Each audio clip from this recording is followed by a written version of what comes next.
I think we have an emergency. In the eternal words of the great artist of our time, Hayley Williams, I think we have an emergency. Hello, I'm MBZ. Welcome to this podcast, an emergency podcast, something we haven't done in a very long time. Quite many years, I think, since the last. There's been no reason to. Well, generally speaking, for the most part, Nintendo don't abide by our schedule, as we all know. They hate us. But we usually figure out some way of like talking about it, and usually it's late. But sometimes things get announced, and some things are worth talking about. And I think this is a situation where that's the case. Hello, I'm MBZ. In case this is the first episode of this podcast you listen to, hello, it's a Nintendo podcast. This is ThisNintendoLife. This is a bonus episode where we're talking about the Nintendo Direct that happened today, June 18th, 2024. I'm joined, of course, as always, by my co-host, Bally. Bally, how are you doing? Hello, MBZ. I put on our ban on talking about this direct. I said, don't talk about it. We're going to talk about it on mic. Yeah, but literally the first thing, I get on the Skype call, first thing Bally says to me is like, nope, let's not talk. Let's just go straight into it. I'm like, yep, that's exactly what Bally does. It's classic. Save it for the content. So here we have not discussed our opinions. I haven't even texted you about anything in this thing. So we're pretty fresh. We're virgin opinions here on this Nintendo Direct 2024. So a bit of context for this. Nintendo announced this was happening like a month ago, I want to say, as part of their financial like update. They said, hey, we're going to do a Nintendo Direct in June. Usually that's not the case. Usually Nintendo don't say anything, and then a day before they're like, oh, by the way, there's a thing coming. And most of the internet is just like waiting there, salivating, being like, when is Nintendo going to announce anything? At the very least, they announced June as a month this time. Nintendo saying June didn't make people salivate any less. No, it didn't. It didn't at all. But I think that at least for me, it gave me a bit of peace of mind of knowing that I know that there's an expiration date on this, right? Like the 30th of June, 31st. I don't know how many days there are on this month. 30 days in June. I knew that was an expiration date, so we knew we had to have it within the next however many weeks. I actually thought it would be a little bit later because generally Nintendo like to stay away from the noise. They like to stay away from other announcements. And I mean, ironically, the Elden Ring DLC got review embargo today, so that was a little bit of a thing in their way, but not that much because the internet, I think, are very interested in talking about Nintendo anyway. But yeah. They had a Nintendo Direct that happened today, and you've all probably watched it, and you're all probably thinking, well, what do these bozos think about that? So, Bally, tell me your thoughts on this Nintendo Direct. I think if you're coming at it from like a neutral perspective, where you're not kind of weighting it based on your own personal views on certain series and that sort of thing, I think it's very strong in that sense because Nintendo always do this, especially in kind of like end of cycle, or it's kind of like end of cycle, but more generally, there's always some remasters, there's some remakes, there's some new IP, and they always bring back something unexpected. And this has all of that and more. And they even gave us updates on games we've been talking about in some cases for like 7-8 years or something. So I think, and that's even from a neutral perspective, it's at least an 8 out of 10. And then from a Bally perspective, where is it sitting? From a personal Bally perspective, it's got Zelda. It's got HD 2D remakes. It's got more HD 2D remakes coming next year. It's got Mario and Luigi. I mean, I'm less excited about that personally, but there's a lot in there that also, it's got Zelda so soon. Like, there's a lot in there that I'm excited about, and so for me, it's probably also an 8, maybe not as high as a 9, but I think everyone's expectations, especially mine, were very low based on the fact that Switch 2 is so close, and I think given that, this was very, very strong. Yeah, I loved it. I think there's a lot in here that you can consider fluff, and I definitely think that every Nintendo Direct has a good amount of fluff. A trend I've been noticing, and maybe we'll get into it, there's a lot of like IP licensed games in here that all look like, frankly, utter shite. But they're there because the IP is important, right? It's like Nintendo see the IP and they're like, oh, Looney Tunes? Sure, that looks terrible, but we'll put it in our presentation. Hello Kitty, people buy that. That's the second biggest media franchise of all time behind Pokemon. Like, stuff like that, I think, you're always going to get in a Nintendo Direct, and I think that will always limit its potential. But from me perspective, I mean, as we all know, I've always been a massive fan of the Metroid Prime games. Just think they're just amazing things. Just best. It was chock-a-block through of anime RPGs. Well, That's yeah, what but it I was think full of. some of those were, I don't know, less interesting to me. But for me, like, I mean, they're doing the fucking Ace Attorney remake of the games that I haven't played, the Investigations Edgeworth games, which is amazing, one of which has never been localized for the West before, so that's a huge thing. And then, like, the thing that we talk about the most on the show, when are we going to be able to play as fucking Zelda in a Zelda game? And they do it, and there's so much to get into. But yeah, I think on a broad top level, I had a great time with this direct. I think there's some really good things, and I think especially the headliners of this direct for me are like some of the biggest banger headliners we've had in a long time. And so I think we're going to spend a lot of time talking about those more so than other stuff.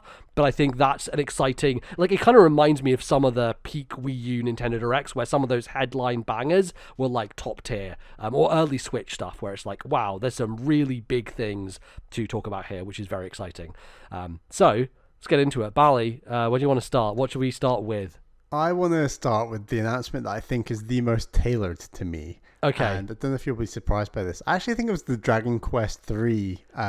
Not just the release date, we already knew about Dragon Quest 3. Right, but the yes. 1 and 2 remake that's coming next year. Mm-hmm. And for someone like me, it's like Nintendo saying, or Square Enix saying, hey, you there, you like Live Alive, you like Octopath Traveler 2 and number 1, you like a bit of HD 2D. What about this franchise called Dragon Quest? Can we interest you in this? And I say, thank you, yes, I've been meaning to play Dragon Quest games. Oh, there's an HD 2D one? Well, I better start with that one. Yep. And then I hadn't realized, but obviously Dragon Quest 3 is the prelude to 1 and 2. So then they go, and if you like 3 coming, was it November this or September? 14th, November. I think. November 14th. November this year. If you'd like that one, well, we've got 1 and 2, which are the sequels to Dragon Quest 3 coming next year. So I feel very seen. I feel very excited. I'll say the art style. There's at least 2 more products that are called HD 2D that Bally can buy, you know? Exactly.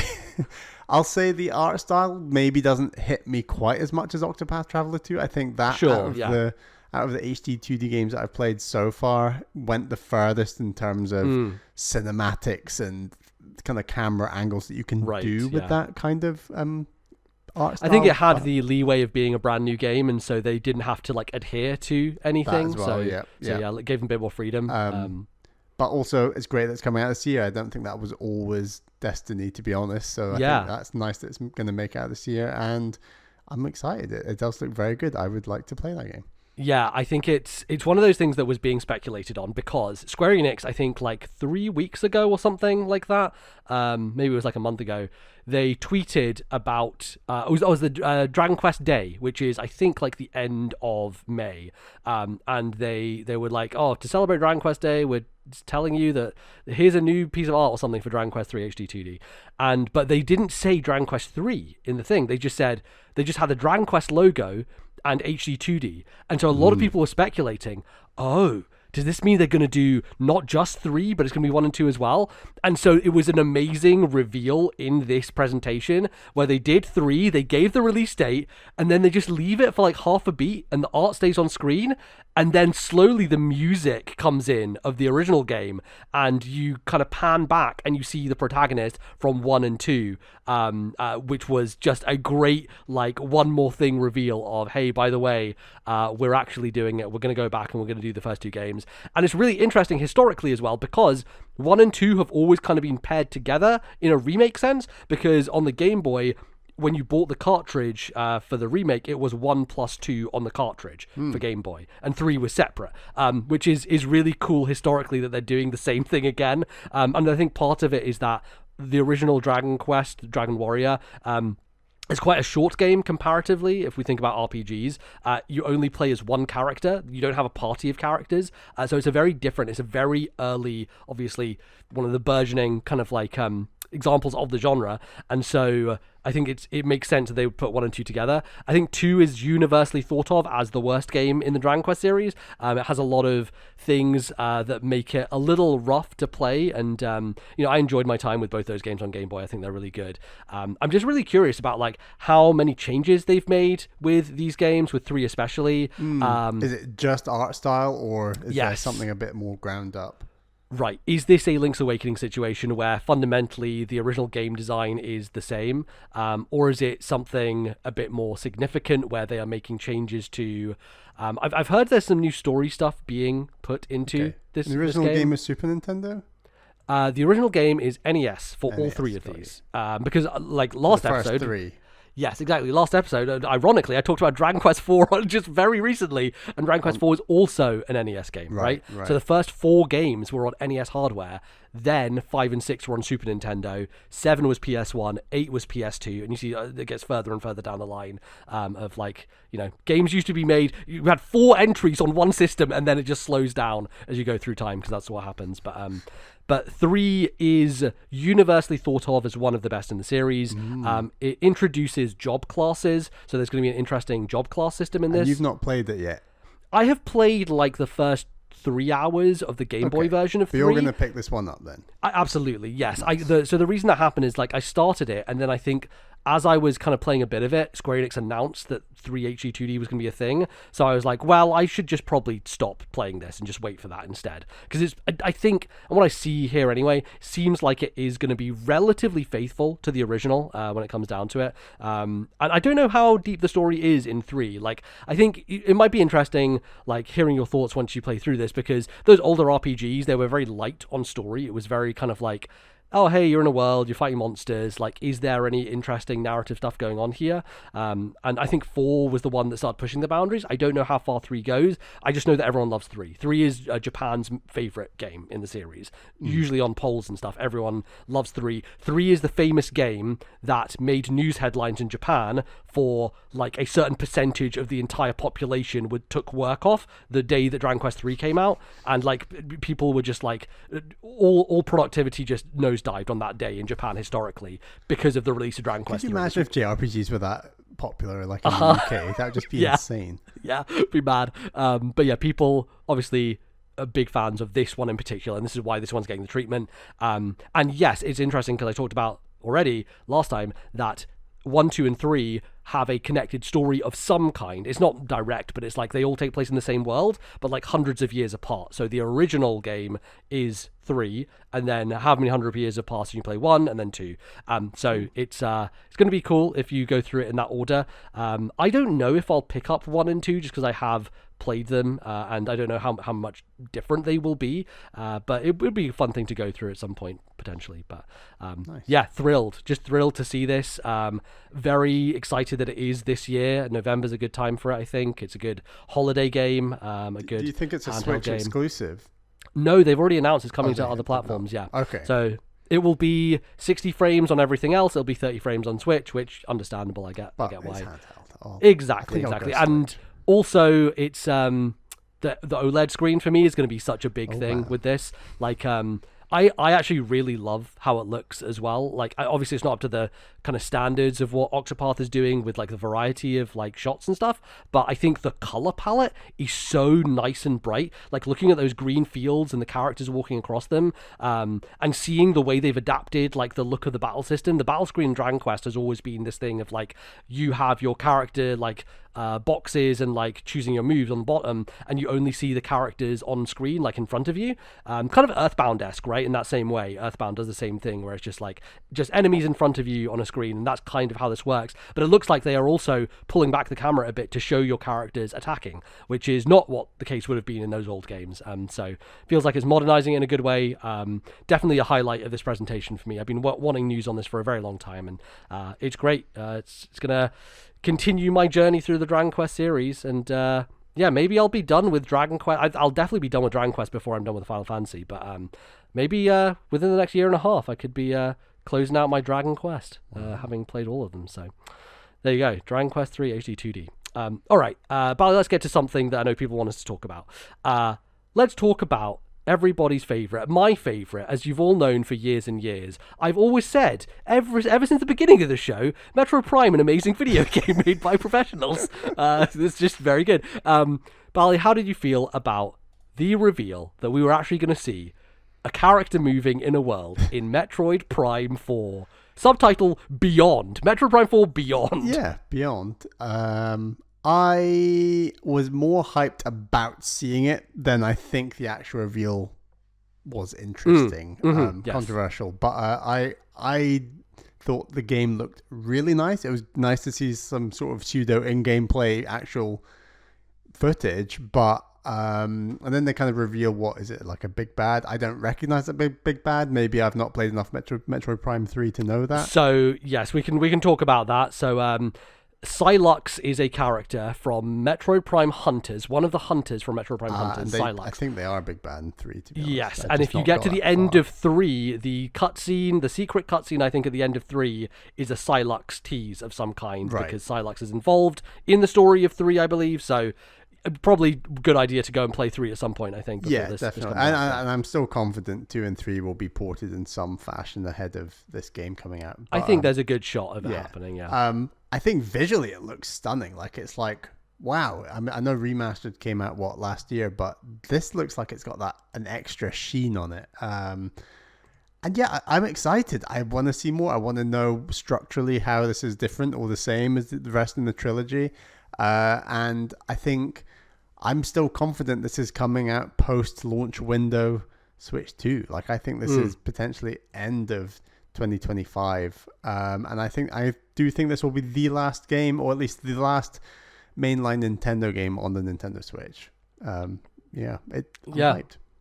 It's very cool to see that it exists. I think I do agree with you in the sense that it was a weird way of showing it. It felt like it wasn't really a trailer. I think one of the things that caught me off guard was they did a fade. They started off super strong with the ship landing, Samus jumping out, going into the helmet. That felt really good.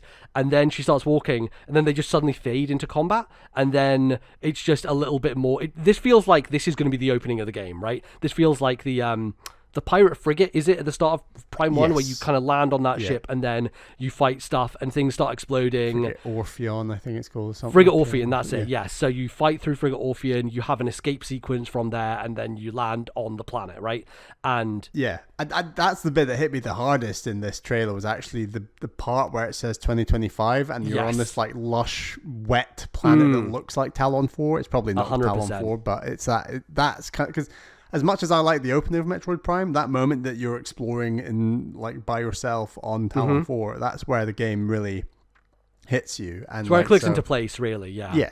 And I think, that moment, seeing that shot of that kind of beautiful forested vista and seemingly this giant tree in the background and these kind of birds flying past, the vibes were impeccable there. And I think that is probably, I think, of anything, this feels like the closest game in the Prime series to retreading the original, right? From a structural perspective, from a visual perspective. I think they were under more pressure to try different things when you're releasing a trilogy quite close together, like they kind of did with the first 3. So they can reflect and say, oh, actually Prime 1 is considered the best one, therefore we should mirror aspects of that the most.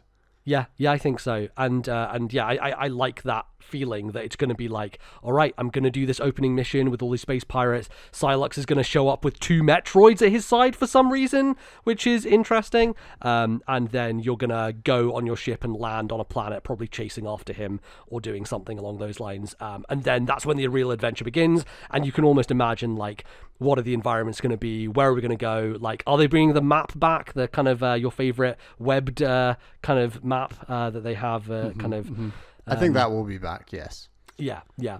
So there's an excitement there, I think, in understanding what the game is going to end up being. It does feel like it's going to be a Metroid Prime game, not in the sense that I don't think they're going to try an open world thing. I think they're going to stick quite closely to a tight design formula. And I wonder if that was as a result of having done the Metroid Prime 1 remaster and going back and looking at that game and understanding what makes it tick and why it works so well, right, with that kind of tight design language.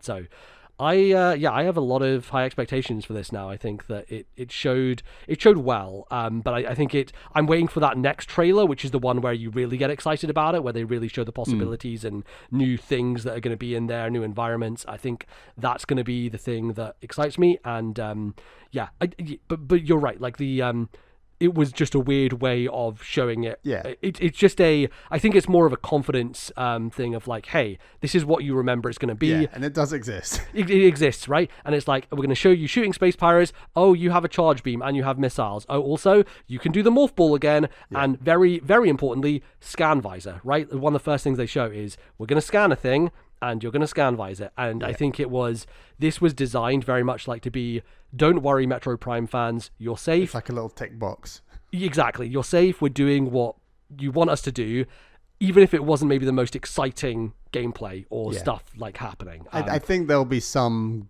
gimmick, like in the sense of there was a Dark World in 2, or, I can't remember really what the main gimmick of 3 was. I guess the shield and the Wiimote was 3. Like, I'm convinced there will be a gimmick revealed later. Yeah, corruption, having the phase-on corrupting you, using the special abilities. Totally.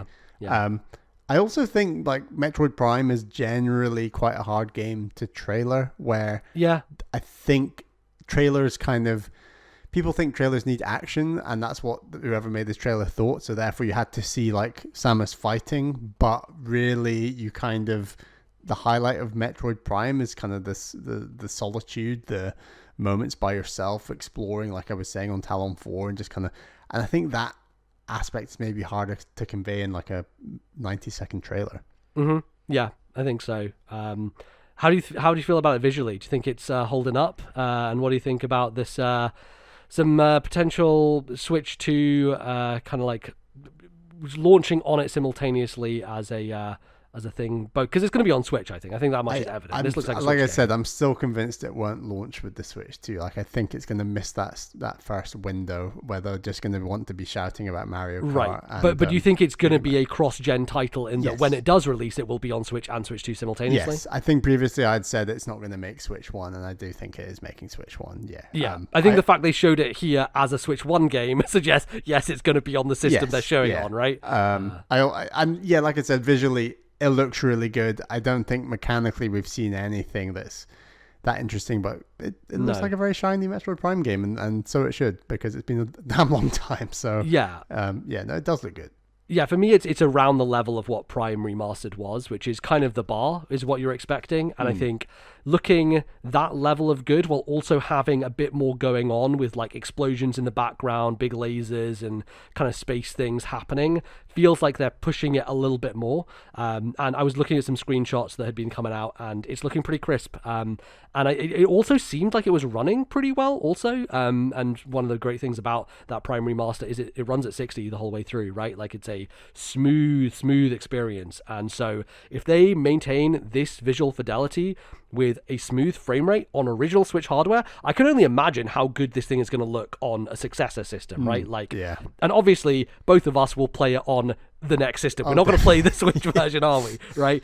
So I think I have no worries about it, no qualms, because I know the experience I'm going to have is going to be a much better. At least I assume so. If they, you're going to sacrifice your OLED screen to play on the Switch too. Okay. I think this is Metro Prime is a TV game anyway, right? At the end of the day, like, it's an immersive experience. It's a put the headphones on. It's a turn the lights off and have the big OLED TV, instead, or just like my monitor or whatever, right? Have it on that experience, because that's the majority of how I played Prime 1, in fact, was doing it that way, because I actually didn't love playing it handheld. I think it looks really nice handheld, but I didn't love playing it handheld because of the sticks and stuff like that. So I think, it works much better on that kind of premium experience, and I think that's how, hopefully, fingers crossed, that they do make this a cross-generation title. Because I think it would be mad if they don't, right? I think it would be mad if they don't take advantage of that. It's going to be cross-gen. But the fact that it exists, and I think someone on Twitter was like, it's been 2,500 and something days since the reveal. It was 7 years ago. It was 2017, around this time of year, E3, when Reggie was like, hey boys, we've got something to show you. And it was that logo of Metroid Prime 4. and here we are 7 years later. Wow. Seeing the first gameplay they literally announced this at the birth of this system, and here in the dying embers at the death of this system, they finally show us the video game. I'm surprised they didn't rename it Metroid Prime 5 or something. Right, yeah. They're like, no, we made 4, it was bad. Yeah, here we go. You have 5 instead. It's much better. You don't want to see 4. Here's 5. Well, the thing is, they did do that. For 2 years, they made a video game, and then they came to us and they were like, actually, guys, sorry, it's not looking great. We're gonna give it back to Retro. They know what to do. So yeah, I'd be fat. One day I want to know what that original Metroid Prime 4 looked like and who was making it inside Nintendo. Like, I'm sure someone will get that story eventually. But look, I think we're in a good place. I think confidence in this game is high based on the quality of Prime Remaster, and obviously it's a game that's just remaking a game that already existed, but just the fidelity and the quality of that, I think just it lends a bit of confidence, I think. Metroid Prime 4 Beyond. Yeah, where are we going? We're going Beyond. All right, Bally. Talk about this Legend of Zelda video game series. Oh, it's when Zelda is announced about 2/3 of the way through that you know that they've got a big finale coming. Yeah, I knew Metroid Prime 4 was coming. Yeah, if Zelda isn't the closer here, then what could be? Yeah, exactly. I was like, wow. The Legend of Zelda Echoes of Wisdom, or basically the Zelda necromancy game is what it looks like pretty much Zelda getting enemies from the dead and throwing them at people. So what went through your head when you first saw like the start of this trailer? Because I was like, please don't be an Oracle remake, please be something new. I thought it was a Link to the Past remake. I saw a lot of people say that. I was like, what is this? What's going on? This seems different just because of like the Zelda being in a crystal. I was like, this doesn't seem like I've seen this in any Zelda game. And then I saw them stick so closely to that style of tree that I just thought, I'm all about the trees. I'm all about the trees. Of course, yeah. I saw them using that tree and I thought they would have reinvented the look of that tree if this was a new game. So that made me very firm that this was a remake of like the Oracle games or Link to the Past. But nope, it is just, that's the tree in that engine, I guess. Like they want to stick by that tree. And what was the point in time you realized you were going to be playing as Zelda and not as Link? It took me a few seconds. A few seconds because I think I got it as soon as he shot the arrow and fell down the hole and Zelda cracked out of it. I was like, oh, she's saving him. Oh, I think we're doing this. And then like slowly got confirmed as you see her running down, and I'm like, wait, he's nowhere to be seen. It's just her. And yeah, by the end, I was very, very confident it was going to be that. But then they obviously confirm it afterwards in case you hadn't caught on, which was nice. But Echoes of Wisdom sounds a little what do you call it, fan gamey name in some senses. But I think it works, and I think it makes sense with the type of game that they're making. So yeah.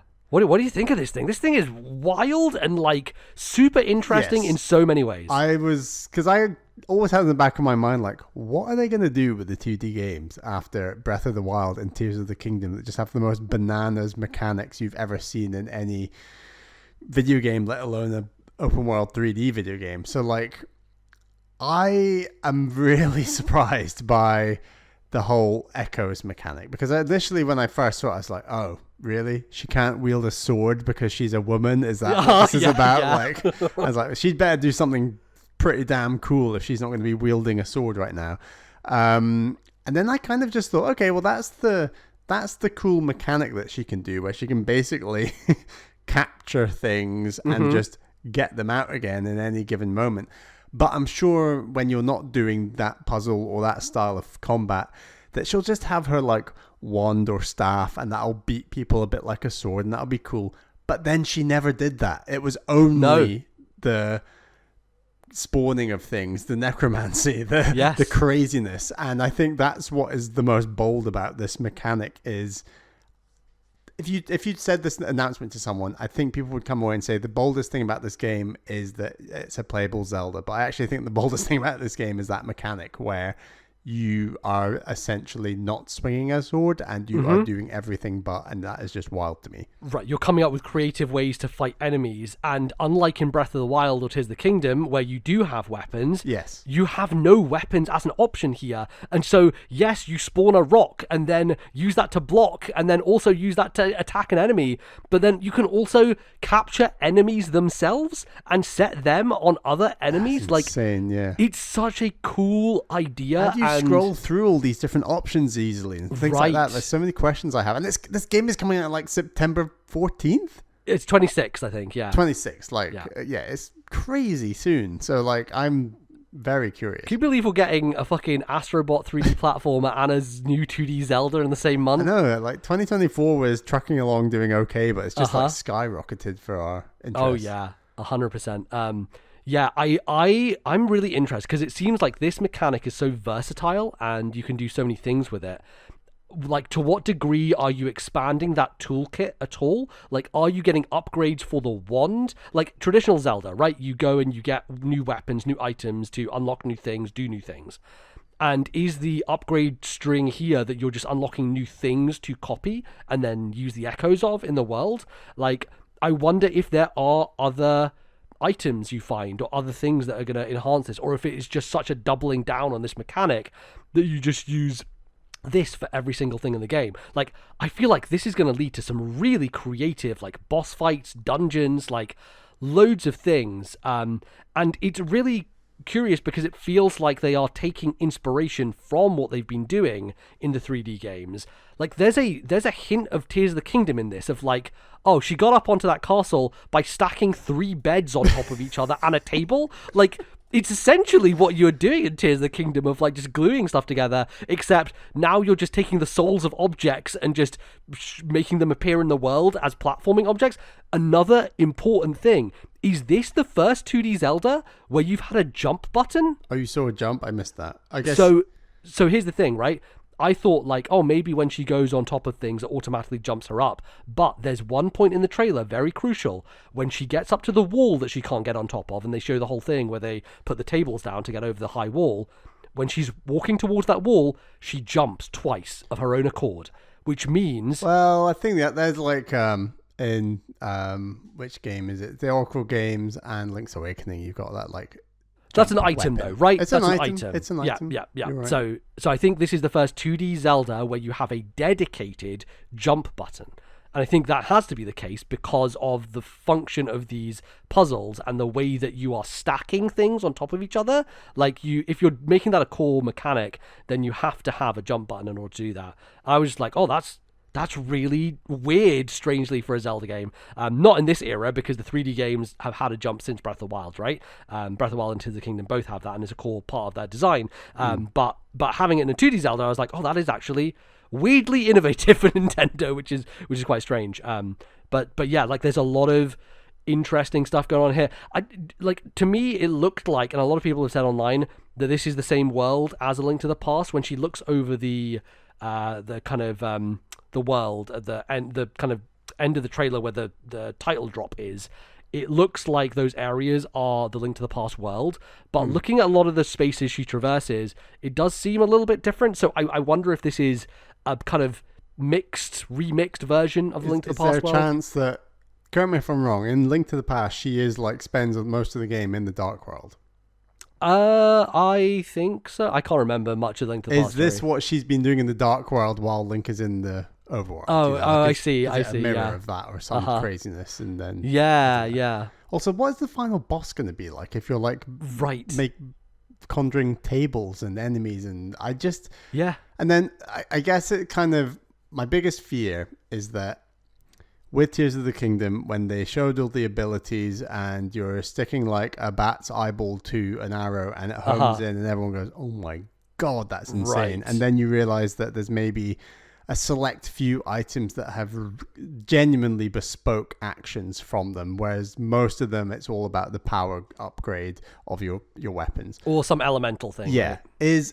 How is a bed different to a table? Are they ultimately the same level? Is there a select few things you can do? I'm not saying the game's going to be rubbish if that is the case, but I don't think it's going to be quite as magical as maybe the trailer might suggest. I don't know. No, I don't think so. I think that's totally true, because like, yeah, she could have placed a box or a table or anything to get up there. It's just a case of, and I think that comes down to like, what are the limitations of this wand? Like, will you have certain number of uses of items and then they disappear from your list? Is that a way they manage it? I noticed as well, one of the bokoblins that she spawned, you can see a yellow tinge near the end of that shot where it looks like it's going to start blinking as if he's going to disappear. So there's going to be same as Tears of the Kingdom, when you're on a glider, you can't glide forever. The glider will start blinking and then it'll just vanish into thin air, right?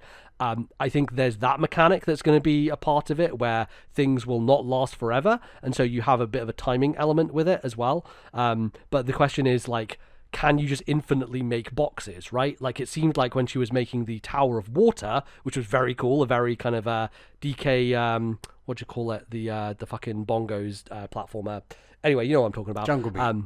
Jungle Beat, yeah. The water, like, she uses that to, like, elevate herself up to a platform, but she stacks 3 blocks of water on top of each other. Could she keep stacking that? Can you just keep stacking that for, like, ever and go super high? Or is there a limit to these? Like, what are the limitations? What are the kind of factors that make it so that it isn't like, oh, well, I know how to solve this, I just use the table every time, right? Like, is there a thing that makes it a little more interesting from a puzzle-solving perspective, but also allows you a lot of freedom? Because I do like the freedom here. But yeah, I just want to see what the interactions are, right? Like, I already think it's fun interaction that you place a rock and an enemy, it kind of blocks the enemy.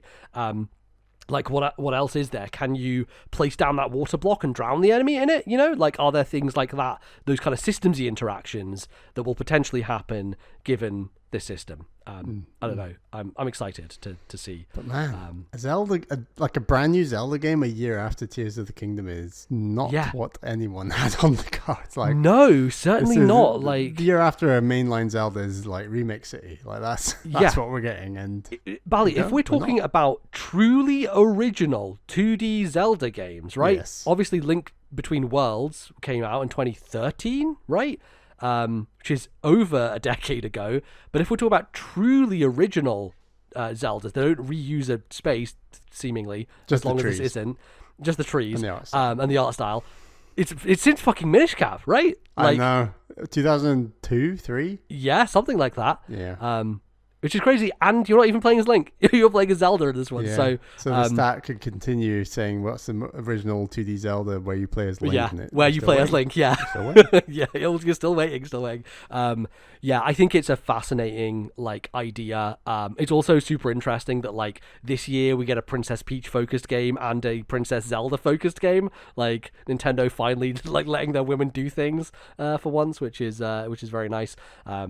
Yeah, I think this to me is always the thing where people, the haters out there, Bally, they're like, oh, Nintendo, all they do is a Zelda and a Mario. That's all they do.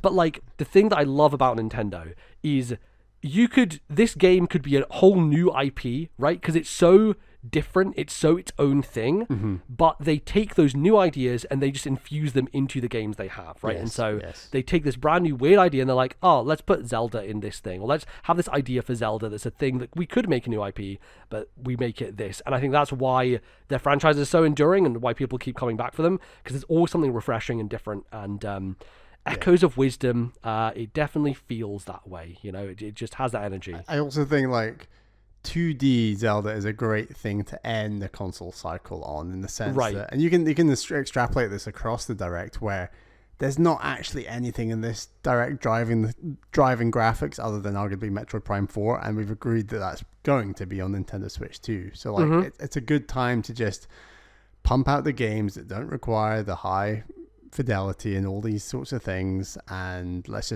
save those projects for the system with the more power, which is the Switch, due for next year. And I think it's just a very logical step in that sense. Yeah, I think so.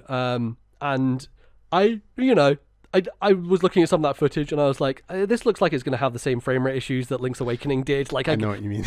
I could recognize that already in the footage that they've shown, which, whatever, it's fine. I can get used to. I don't think it's that big a deal, but yeah, it would be nice to see this stuff. I don't know if we are going to get any sort of upgraded backwards compatibility or something on the next system, but it feels like, games like this would be nice to play on that. But if not, I think it's going to be totally cool, and perfect handheld game as well. I think will be really nice to play in bed again on the OLED, just see how nice and pretty those colors pop out.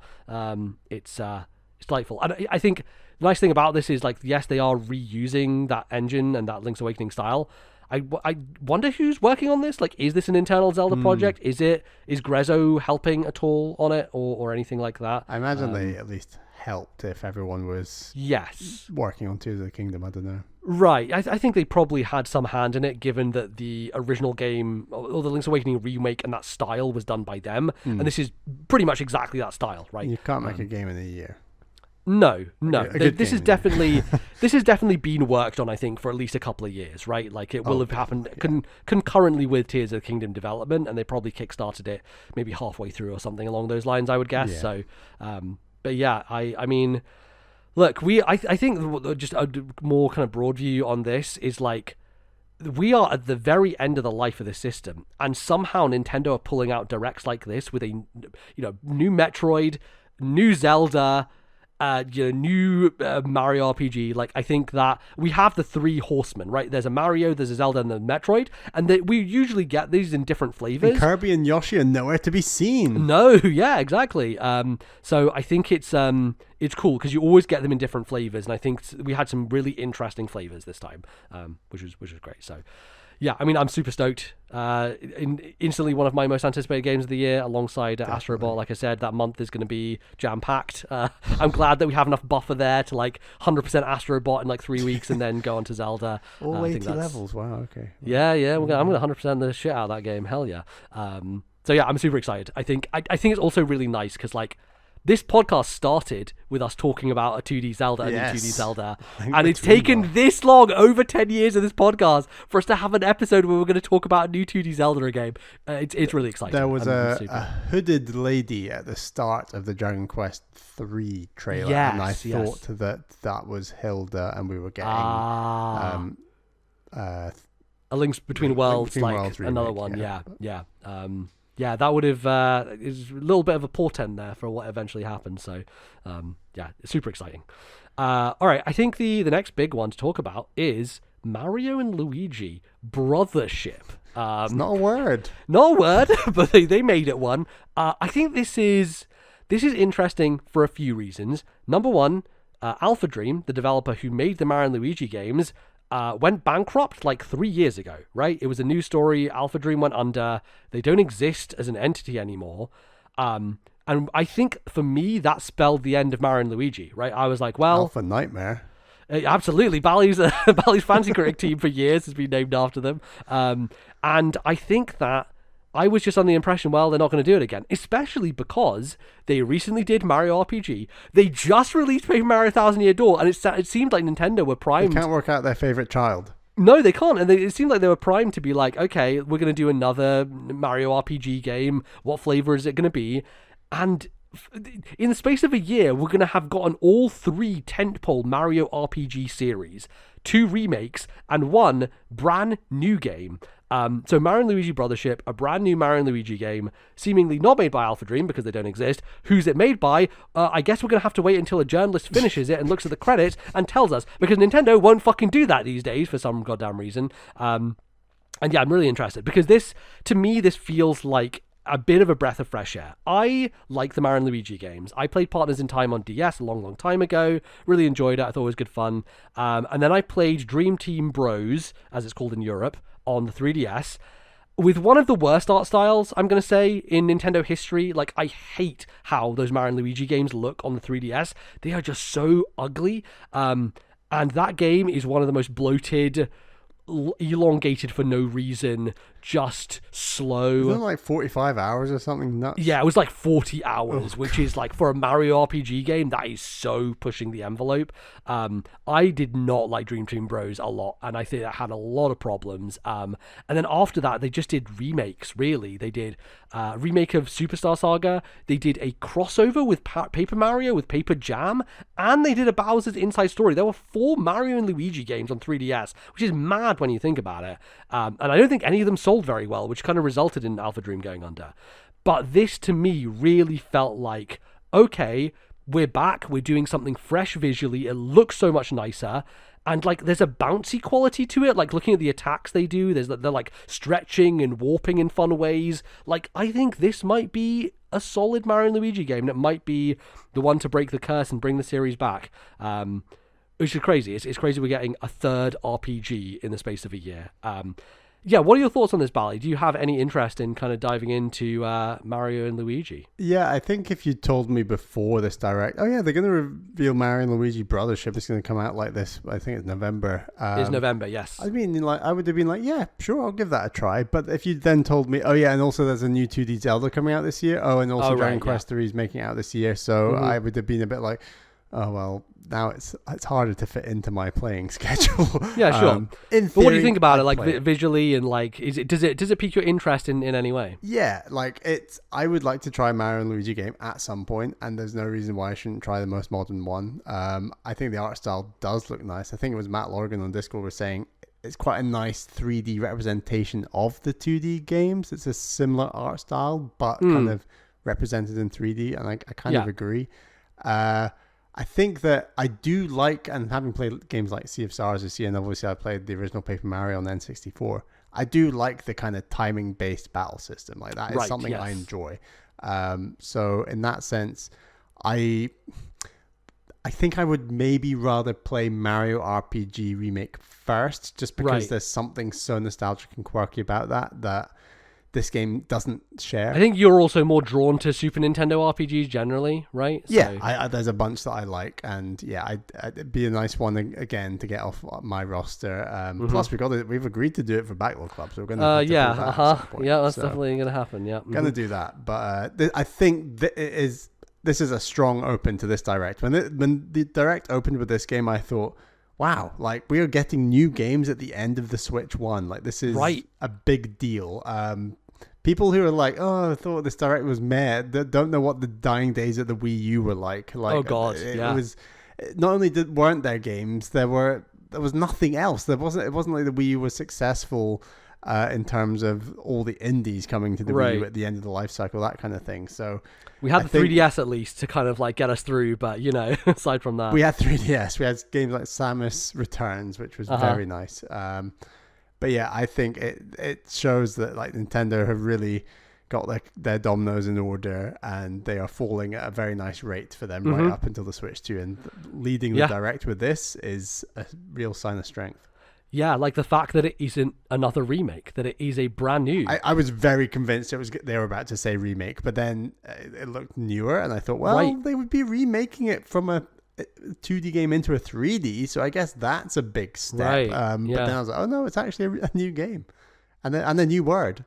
I think we're just making up words here every day. I think it's one of the things that makes sense about it being a new game is the fact that, like I said, Alpha Dream already remade like old Mario and Luigi games twice, like within the recent years. So they've kind of run out of Mario and Luigi games to remake, unless they... Who says you can't make another remake? Another remake of a Country remake? Returns HD. Of course, yeah. But like, I think they remade Superstar Saga. If they were to remake Superstar Saga again, I think that would be a little overkill. So I am very glad it's a new game, because that gets me interested, because I don't want to play a remake of a game.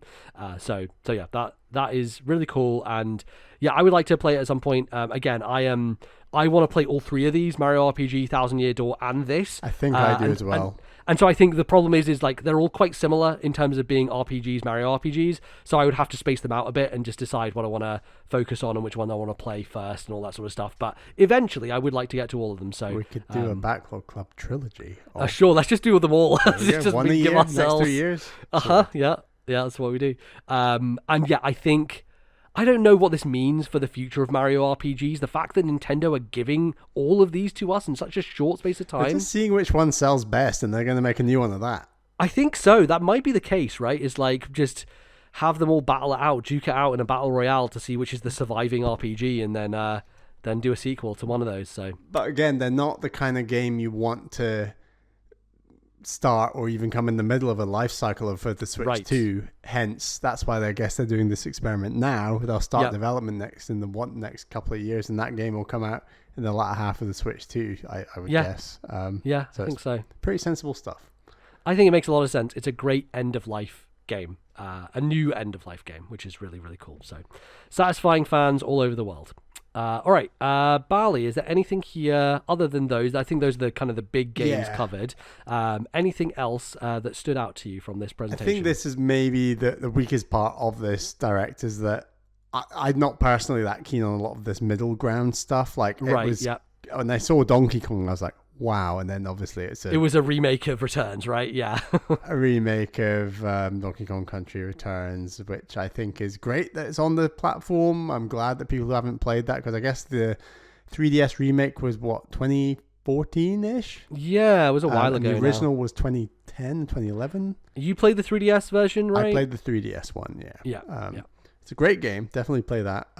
Interesting that's coming next year. So yeah, and I think like the least compromised version, like the Wii version had the waggle controls, the 3DS was shrunk down to 3DS. That's true. Now it's the full proper game in HD with no motion controls, and you can play it on a big TV. I think it's probably going to be the best way to experience it. And it's a great game. Nowhere near the quality of Tropical Freeze, in my opinion, but very, very good. A really solid, strong Donkey Kong game. Yeah.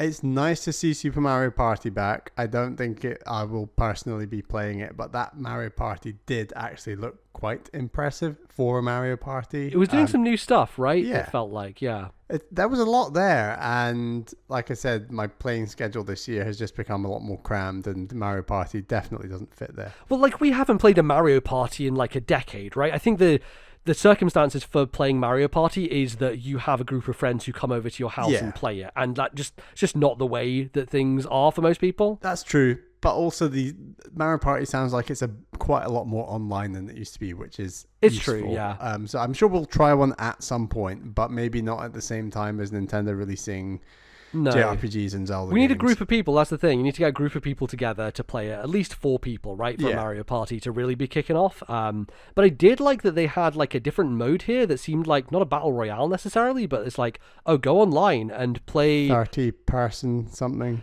Yeah, play with a bunch of different people. Like, that actually appeals to me a lot more than anything else in these Mario Party games, because it is a jump in and lots of people will be playing. Because I think doing a full game of Mario Party with a bunch of strangers is not very fun, but the idea of jumping in and having a battle royale last one standing thing that you can maybe hop in for like sessions of 15 to 20 minutes, that sounds really good to me, actually. That actually is the most interesting thing that they said about this game. So I noticed, here's a fun game.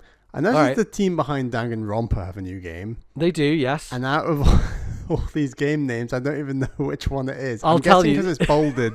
Is it Neo Memories in Orbit? No. But what a guess. Mio Memories in Orbit was the Metroidvania game at the beginning. Oh yeah, that looked pretty cool. That looked quite nice, actually, yeah. Which is the Danganronpa team game? The Danganronpa team one is the 100-line Last Defense Academy, which had a title that was unfucking readable when they showed the logo. I was like, what does that say? I have no idea what that says. Are you interested in that game because it's the Danganronpa team?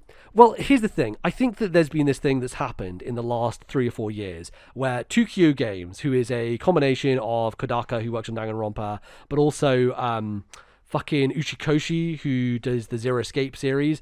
Like, I think 2Q is Kodaka's studio primarily, but he works with Uchikoshi sometimes. Every game they've put out, there's just something about it that just seems a bit off or like not great, and it seems like they put these games out at a pretty rapid clip. They announced a game called Tribal 9 like 2 weeks ago. I thought that was this. It turns out this is a different game to Tribal 9, another 2Q game that got announced like 2 weeks ago. So I feel like they're just kind of not shitting out games, but games are just kind of coming out, and I'm like, I don't know the quality bar is actually that high on a lot of these, which is really disappointing, because I think the idea of those guys working together at a studio was really exciting, and they haven't really shipped anything that groundbreaking. Like, the one that I want to play the most is Raincode, and Raincode came out last year on Switch, but had horrible performance issues, of course, because all third-party games do these days, and it's just got announced that Raincode is coming to Steam and other consoles this year, so I'll finally play it on a platform where it won't run like garbage. And I think the same is going to be the case for 100 Line. Like, I don't know this is going to be any good. Like, the combat stuff seems a little weak to me, personally. I'm not that into it. The character stuff, I'm all about it. Like, they're in a school, great. That's exactly what I want from a Danganronpa style thing. But I just think some of the gameplay stuff that they shove around the thing that I really want, which is the visual novel. Combats, weird thing. Right. Like, I just want a fucking visual novel. Just give me a visual novel. Don't try and shove tactics into it. You know, I think that's the thing that is putting me off a lot of these games that they're revealing. So I'll see. If it gets good reviews, then I'm interested. But I don't think it will. I don't think any of these games are getting up to that standard, which is a real shame, frankly. So who needs visual novels when you've got Ace Attorney Investigations Collection. Oh my god. There we fucking go. So yes, one of the things I have been waiting for forever is the next Ace Attorney game. Capcom refuses to give it to us still. Continues to refuse. How many years has it been? Oh my goodness. The last one was Spirit of Justice in 2016 that I played at the Glasgow University gym. That's how I played that game. I went on the elliptical and I was just playing Ace Attorney. That was the last time they had a game. So 8 years ago. It's been 8 years since an original new game. In that time, Capcom has done something interesting, which is they've just been re-releasing Ace Attorney. And it feels like they are just in this mode, just generally as a company, where they are in their fucking era, right? Capcom are smashing it with Resident Evil and Monster Hunter and just like all their franchises. They brought back Devil May Cry. Like, they are doing a bang-up job with all their franchises. And then there's a couple that just get left on the sideline, which is Ace Attorney, that they're at least doing remakes for, and Mega Man, that they're also doing remakes for. All they're doing for Ace Attorney and Mega Man is, here's a collection of games of old stuff you remember, and not making new games. I think partly it's because Capcom has pivoted so hard to AAA. Like, how do you make a AAA Ace Attorney game? I don't think you can. It's like antithetical to the idea of the series. You can't do that. And I think the same with Mega Man, is they're struggling to think like, how do we make a AAA Mega Man game? We can't really do that. So I think in their absence, they have been trying to figure out what to do with those franchises, and as such have just been re-releasing old games. So we've got the first trilogy, we've got the second trilogy, we've got the Great Ace Attorney from Japan that hadn't been localized, and now we have Ace Attorney Investigations, which is the Miles Edgeworth spin-offs of the Ace Attorney games that are quite different because they're more point-and-click adventure adjacent. There's like walking around and stuff. There's walking around, yeah. So this is playing from the not defense attorney, from the prosecutor's angle, right? So Miles obviously is a prosecutor in the first game, and it's like a beloved character in the series. A lot of people love Miles Edgeworth, and so he got his own spin-off series, which is playing from the prosecution standpoint, and you do a lot of investigation stuff of collecting evidence, and similar to that. I think it's slightly different, but it's presented in a different way. And the first game, I think people like give a 7 out of 10, like 6 or 7. Like the first game is not that well thought of. The second game, however, people think is amazing. And that is the one game that has only been in Japanese and not localized for the West. And so they are finally putting them out as a collection with modern visuals, and they have localized the second game, which is great, because I've always been meaning to play these games. I've had the original Investigations like loaded up on Steam Deck and on my DS for years and years. Never jumped in, never took the chance. And something like this happening, I didn't think would ever be the case. But the fact that they've done it is fantastic. I also love that they kept the original art style as well. So you can have the modern graphics. Got that Halo 1 remake switching. Exactly. Ability. Yeah, you can go back to the pixel style, which is so cool. I'm really appreciative that they included that. And yeah, it looks like a great way to play these two classic DS games, one of which we never got, and one of which, both of which I never played. So I'm stoked. I'm really excited. I will play both of these definitely. Probably won't pick them up straight away, but when I want to get around to them, it's great that that collection will be there, and I'll be able to sate my lust for more Ace Attorney as we continue to wait for a new entry in the series. One day, Bally, it's going to happen. And I think this is the last line of defense. This is the last collection they can do. No, they like, have there are to no make more. A new game. The only thing they can do now is release Leighton Versus, right? That's the only other one that they can do. The rest they've already re-released, so it's got to happen. And that's coming out this year. It's coming out this year, yeah. Okay. Unfortunately, I think it's coming out the same day as Astrobot, so sorry, Ace Attorney. Damn. You're going to have to wait a little bit for me to get to you, but yeah, September is stacked for me, for sure, so... Love that. We got some new games on the Switch Online, which I thought was cool. Mm-hmm. We got Zero Mission, a classic. Mature Collection or something they called it. Well, that was for the N64 games. For the GBA games we had, Zero Mission and Link to the Past / Four Swords, which is like this continued tradition Nintendo has of putting out a game that's already on the Super Nintendo. On like you can play Link to the Past right now on the Super Nintendo Online, but they put out the GBA version of Link to the Past that has Four Swords. Like, they've done this multiple times, where it's like, oh, we're going to put out the GBA version of Yoshi's Island, even though we have actual Yoshi's Island. It's like, okay, cool, I guess, but like, why? Like, it just feels duplicative. But it's cool, I guess, from a preservation angle. More interestingly and more timely, so first of all, they're doing Turok, Dinosaur Hunter, a classic N64 game. Shout out to the fog in Turok, everyone knows. Can't see anything in that game. I can't see 2 feet in front of you. But more importantly, Bally, Microsoft just announced the reboot of Perfect Dark, or showed it off for the first time. This must have been some kind of coordinated thing with Nintendo, which doesn't usually happen, but they're putting fucking Perfect Dark onto the Switch Online as well, which is... Well, I guess like Microsoft and Nintendo do have that relationship that managed to get GoldenEye out there. So absolutely, if they can do yeah. GoldenEye, they can easily do Perfect Dark, right? Yeah, I think so, and I'm glad that they figured that out and made it happen. That's awesome. I think it has online multiplayer as well, just like GoldenEye does.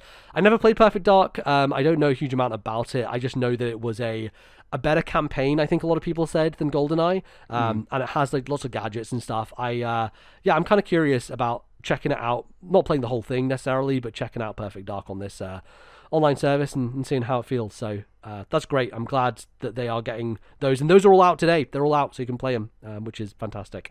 Bally, tell me everything you know about the Demper Men. I just remember you mentioning them on this podcast before a long time ago, and I can't even remember when they appeared. I was like, oh, yeah, MZ talked The about Demper Men. Yeah, I've heard that name before. The Demper Men was a series of games on the 3DS featuring these guys called the Demper Men. And what you'd do is you would use your, you remember the beginning of the 3DS life cycle, right? We had all those AR games, and we'd look at the cards, and there'd be AR. So Dempermen was kind of built on that foundation, where you use the AR on your 3DS camera to find Dempermen in the real world and catch them, and then they would become party members in an RPG. So it's basically like a mini RPG, but you catch your characters from the world, essentially. And I didn't know this, but the new Dempermen then became a mobile game that came out like 6 years ago, and then they shut that down. And so I think this is a reboot of the mobile game, The New Dempermen, that is also still free to play, but is now on Switch. And it is a console exclusive for some reason. So just a very bizarre franchise. I was this close, Bally, to buying the Dempermen games before the 3DS eShop went away, and it was one of those choices. I was like, am I really going to play the fucking Dempermen? Probably not. So I didn't. I held out and I didn't buy the Dempermen on 3DS. But thank God now, Bally, because I can experience the true wonder of the Dempermen on Switch. And I don't even have to pay for it. It's free to play. I can check out the Dempermen and see how they're hanging. So, yeah, I don't know. This seems like the weirdest fucking IP to bring back. Like, only Nintendo would bring back the fucking Dempermen. And yeah, here we are. Yeah, I don't know. It's it seems like it'll be not great, but we'll check. I'll check it out for sure, and I'll have some thoughts on this podcast. I guarantee you. So it's the Dempermen.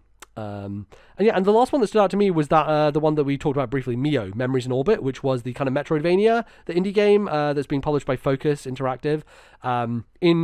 In lack of Hollow Knight, Bally, as we pour one out once again for the sickos out there, they've had a rough summer, these fucking Hollow Knight guys. When is Hollow Knight coming? Is my prediction going to come true that they are saving it for the Switch 2 launch?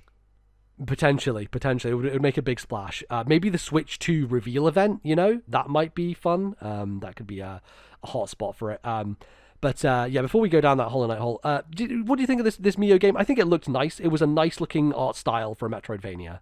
It looked solid. I'd be interested what made it get into a main direct and not something indie related down the road, that kind of thing. I'm always interested when some certain indies and not others make the main show, as it were. I don't know. Mm-hmm.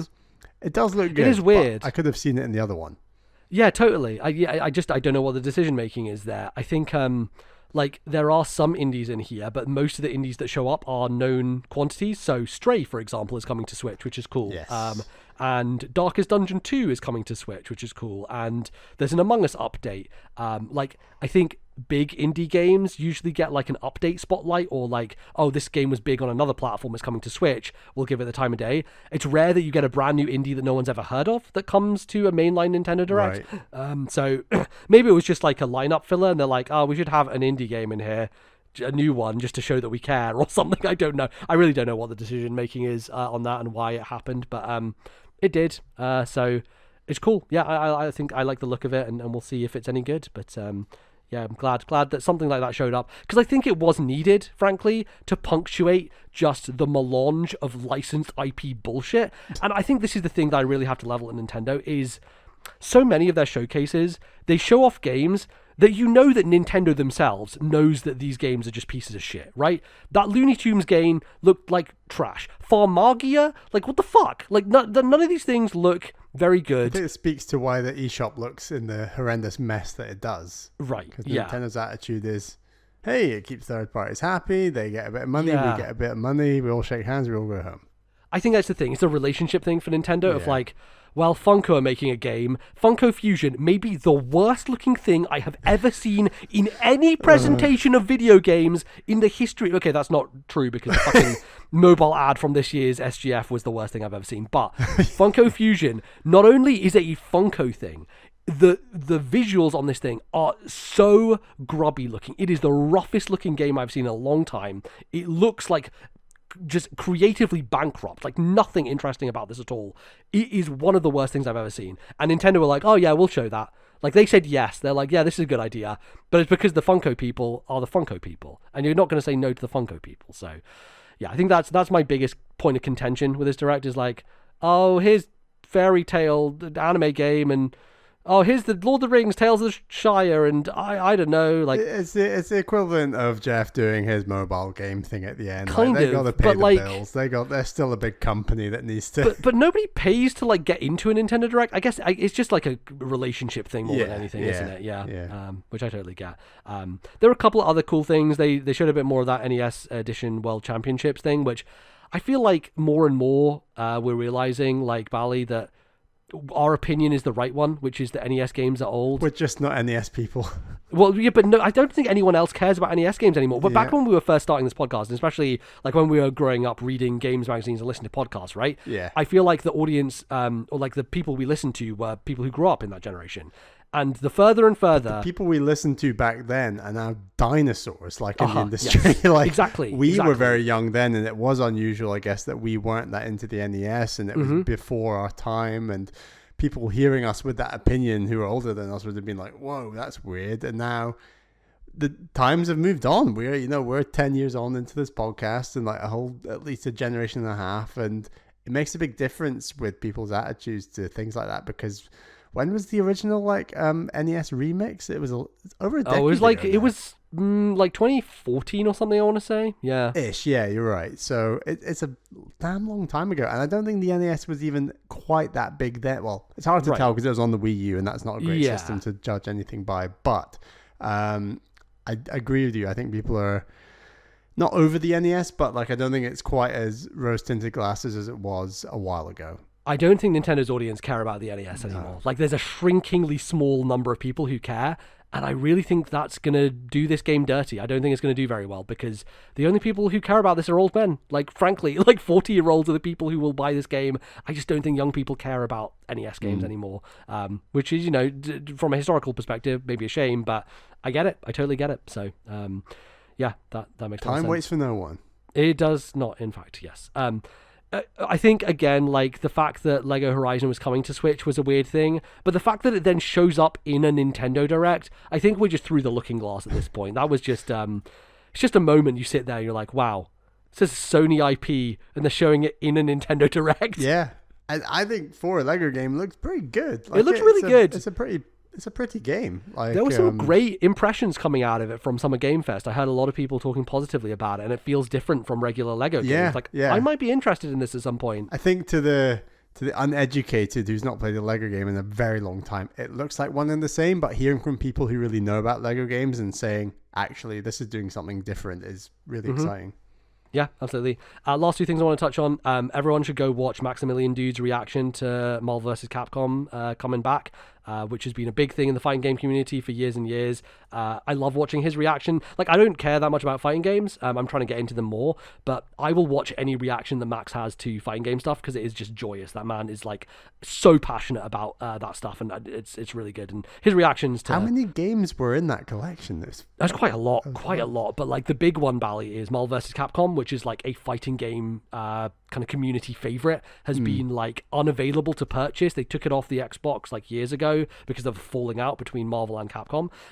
And yeah, no one thought it would ever come back again. And so the fact that they are bringing back 1 and 2 in this collection, I think, yeah, people are losing their minds. Like, this is a huge announcement for that community, which is really, really cool. Yeah, so I'm very, very glad that happened.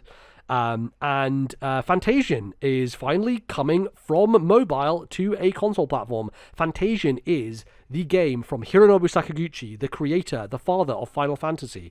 And this was an Apple Arcade exclusive. It had only been on Apple Arcade and was kind of trapped on mobile. And seemingly Square Enix is actually now helping him bring it to Switch, which is awesome. So I'm interested in that, always interested in what Sakaguchi does. Still need to play the last story, which was, again, a Sakaguchi joint on Wii. But yeah, Fantasian coming out away from the spotlight of mobile into the warm arms of the console players, I think is nice. So that's really good.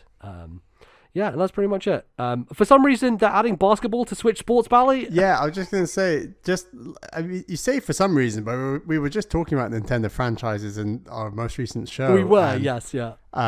Yeah, that Nintendo Switch Sports game has sold ridiculously well. I think it was 3.5 million units in the last financial year. And yes, correct. Something like 10 overall, roughly. Like, they're still clout for sport games, so I guess that's why that game is getting an update. But if I didn't go back to Switch Sports to play golf, I'm really probably not going to go back to play basketball. But if I happen to go back to play some golf, I might check out basketball at some point. Yeah, I think it's weird as well because it's just the exact same game as it was in Resort. Because there was basketball existed in Wii Sports Resort, right?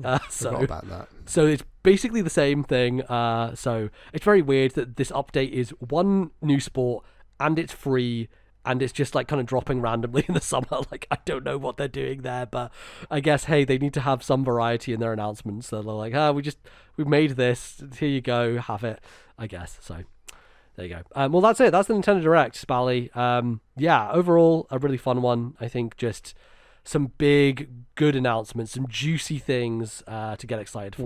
Way juicier than I thought it was going to be. I 100%. was so convinced the final thing after Zelda was not going to be Metroid Prime, actually. I thought it was going to be Silk Song. I was so... I thought it would be Shadow Dropped. I was so convinced of it.